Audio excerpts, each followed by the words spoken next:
Be a girl's girl. I introduced this idea in step 1.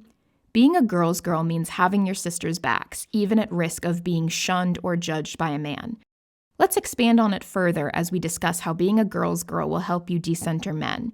Here's a realistic example that you are likely to encounter at some point in your life and how to be a girl's girl in that situation.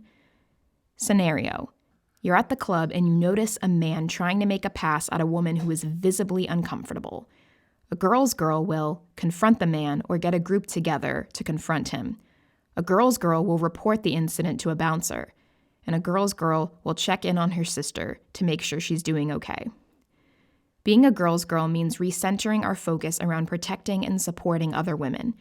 There is nothing more anti-patriarchy than prioritizing our sisters in a society that is always trying to pin us against one another in our quest to be picked by a man. Speaking of which, imagine if we could do away with this male-seeking quest altogether.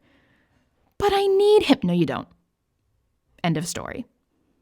As I mentioned at the beginning of this section, our psyches have yet to deprogram our tendency to have a man on standby to fulfill whatever need we've been made to feel we cannot satisfy on our own.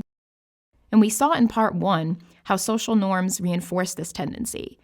The idea that you need a man has kept women chained to toxic, dangerous relationships for centuries. It's 2024, and it's time to cancel your subscription to the notion that you need a man. Now, don't get it twisted.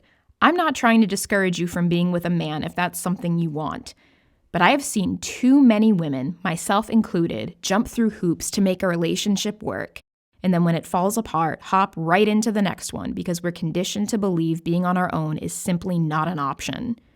All of our joy becomes measured by our relationship status, leaving single women feeling the need to always be looking. It takes time to deprogram this thinking, but day by day, we can start altering how we measure our joy. A great way to begin is with a gratitude journal.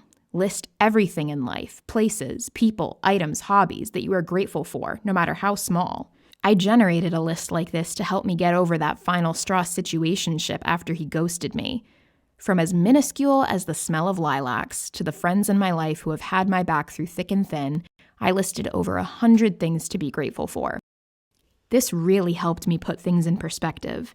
I thought to myself, all these wonderful things in life to enjoy, and I'm worried about a 20-something loser not sending me breadcrumb texts anymore? If he's making your life difficult in any way, you don't need him. If he leaves you feeling hollow or worthless, you don't need him. If he makes you question whether or not you're worth his time, you don't need him. And most importantly, if he's not adding joy and peace to your life, you do not need him. So dump him.